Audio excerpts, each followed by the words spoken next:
Hello everybody. I just wanted to hop on here and do a little update on this recent batch of Bibles that I just got done. I've got a stack of them right here. And yeah, I'm excited to talk through a few of these because I just had some really just kind of cool opportunities to do some different designs. So I've got I have 7 Bibles right here. 1, 2, 3, 4, 5, 6. I have 6 Bibles right here that I want to kind of walk through and do a little show and tell on.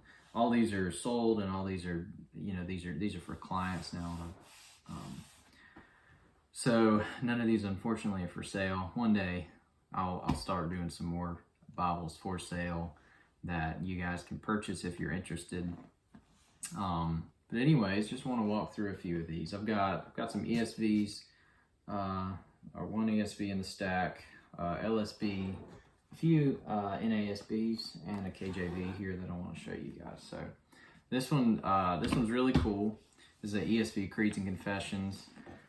It's done. This is the first time I've worked with this color of cowhide, but it's black Mudwall Pierre cowhide, and I'll show you another Mudwall Pierre that I have. It has a ton of different variations to it, depending on the color and depending on the where on the hide you get. So this right here is the one I've been reading each morning, and it has just this extreme pebble grain kind of to it. And then this is a piece of the hide that I got just kind of specifically for this Bible. This black Mudwall Pierre cowhide. It's pretty smooth, but you see it has that interesting kind of wrinkle grain to it that you see in some cowhides. I really love this stuff. It's soft. When you pair it with a liner that's lambskin, it's just buttery. It's the only way to say it right there. First time doing some blue. Well, not first time, but first time really being happy with the blue art gilt that happened. This was cobalt. Color is cobalt blue. Right there, you see that. And really kind of like this combo. The black cowhide with blue art gilt and kind of gold highlights as well. I really like that. I'll have to do some more of these. If you like it, let me know. I'll do some more, and maybe some for sale at some point. I'm going to say that one for a second later. This is another one I just wanted to show you guys. I've been kind of doing this design some, but it's the flap fold over design. I think the first video I did was of this. But anyways, this is a NSB Cambridge wide margin, and I haven't done on the past few that I've done. I've done 3 of these. I decided to put a little bit of a holder right here, kind of a slot for a strap to go around this. This one, client really didn't want that this time. He just wanted me to do the flap. But if it were me, I'm a big fan of kind of a holder for a strap to go around this thing. Just kind of make sure it stays intact. It doesn't slip off or anything. Anyways, I did green coloring on this one, and then we did a coffee art gilt. But anyways, this is the first one I've done with goat skin. I really kind of liked how it turned out. So NASB Cambridge wide margin. Okay, talk about that one in a second. Here is a 3-piece binding that I've done. I don't think I've done any videos of these 3 pieces, but I'm a big fan of them. It's not my personal preference to have a Bible that's 3-piece. But I do have one because I experimented on one of my own to start doing this. But this one is kind of a black and red thing with red Sokoto goat skin. This is on a Cambridge Concord, so it's a really good hand-sized Bible, and the color scheme really worked well. I've got a really cool, like almost matte finish red lambskin in there, and the cardstock that I get, like I mean, can you even tell the difference between the color? It's like exactly the same. So it looks really, I love the, just kind of the continuity there. Anyways, I did a black stitch along the seam, as you can see. And then I did a red stitch around the perimeter, which I thought was a fun way to contrast it. The gold really pops well with the gilt there. And then I did a gold inside as well, gold gilt inside. So I really like doing these 3 pieces. Believe it or not, it's like I did this in thirds. So the measurement for this right here is the same measurement as this and this. So we've got basically got 3 pieces of equally measured leather for the cover, but it sometimes looks like this is a smaller, I mean, it can look like this is a smaller bit of leather. So I've thought about doing a little bit more of the middle piece, kind of going this way. But honestly, this is kind of my favorite, like splitting up of the measurements. So anyways, thought it was a cool one. Happy to get this one to Kyle. I think he's gonna do a video of this one as well. So I'll probably link to it or something at some point. All right, this one right here, it was a gnarly piece of Sakota goat skin, so I just thought I'd show it. Look at that. That's pretty awesome. We've got, the other thing I wanted to feature on this one was this awesome art gilt done by D.L. Beeman on Imperial Edges. You can find him, it's Imperial Edges on Facebook, and he does a fantastic job. But it looks like honestly looks like a Starry Night almost right there. But anyways, there's the back of that goat skin, and there's the front. It's Sole Deo Gloria, and then 4 solos here on the spine with my logo, red stitching. Anyways, kind of a crazy one there. All right, and these are the last 2 that I wanted to talk about. They're kind of in the same family almost. But these final 2 are kind of the style I'm doing a lot more of, and it follows after the pattern of a really famous premium Bible maker, Allan Bibles, or Allan. I don't remember what they're called, but Allans. I mean, most people know what an Allan is. It's a really well done Bible manufacturer.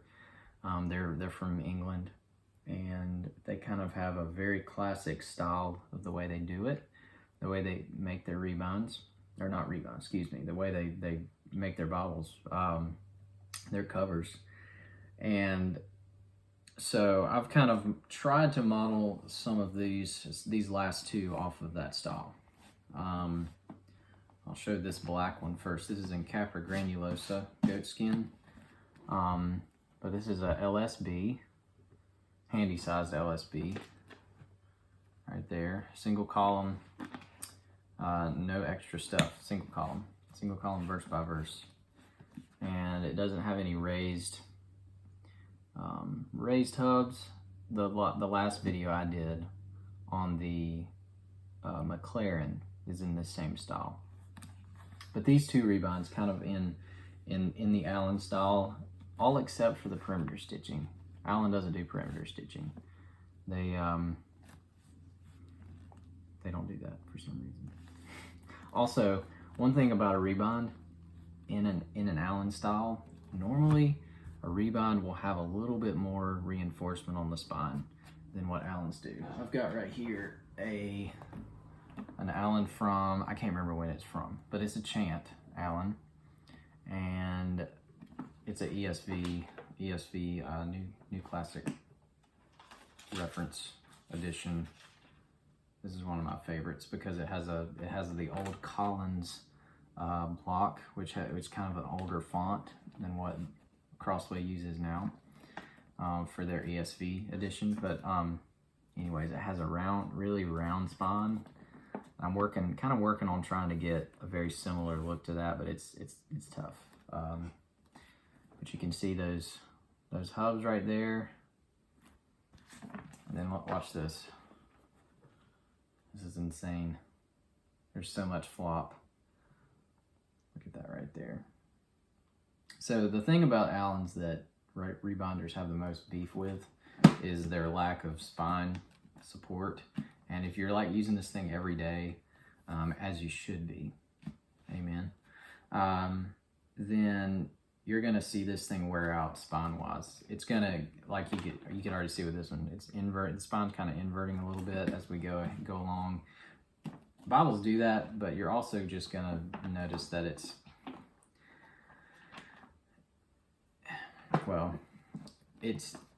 can be floppy to a fault, I guess, if you're using this every day, which you should. You should be using your Bible every day.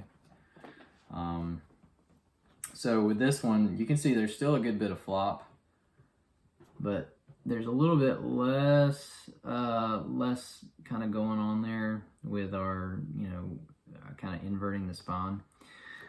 But with a rebinder, you usually get a little bit more spine reinforcement. So that's what we try to go for. And if not, then what am I even doing?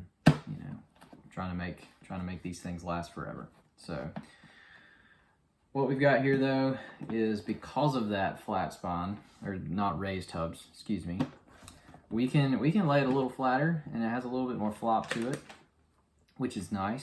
And it really does. It also depends on kind of the leather that you choose. A floppier, kind of thinner leather is gonna flop. It's gonna flop a little more, and it's gonna lay a little flatter, anyways. So you can see with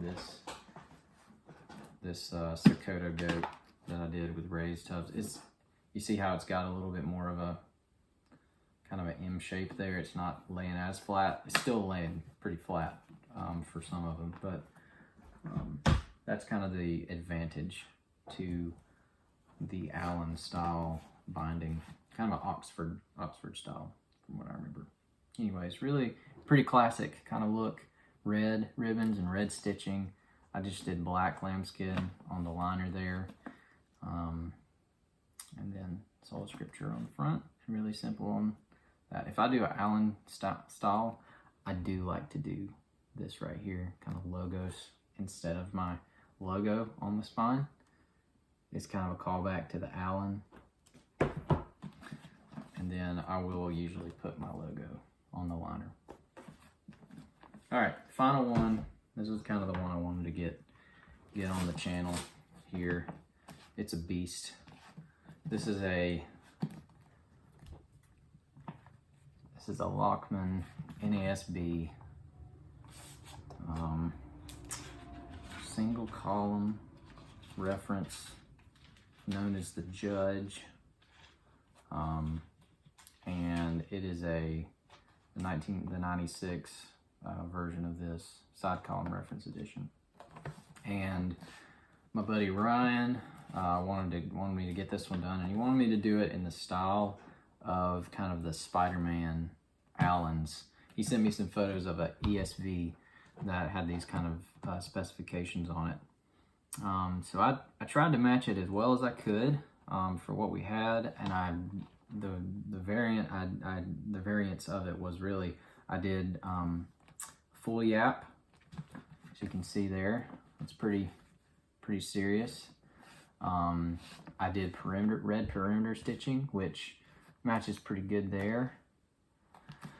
And I did a double silver gilt line. This is my first double gilt line try. So I'm happy with it, and I really like it. I'm gonna do it with more bottles in the future. But anyways, I just wanted to kind of show off this one. Ryan had a great idea with doing it. You can see those tool hubs there. I did logos, NASB, and Holy Bible. And for a bulky Bible like this, it lays pretty nice and flat. So yeah, it's honestly, to me, that's kind of what I like right there. in a big Bible. You don't really want it to fall out of your hands, because then you're like, it's gonna break. So we didn't want it to break. Silver, it had a silver gilt on it. So we did this cobalt page die, which matched the Allan pretty well, that he sent me some photos of. And I tried his best to get this royal blue liner color kind of spot on there. So really cool opportunity to be able to work with this Bible. It's really nice, really cool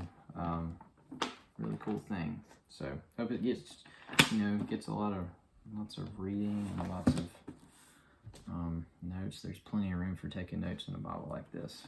So anyways, I don't think I have too much to add on any of these anymore, but if you're reading your Bible and if you need a rebind, just let me know. Thanks so much.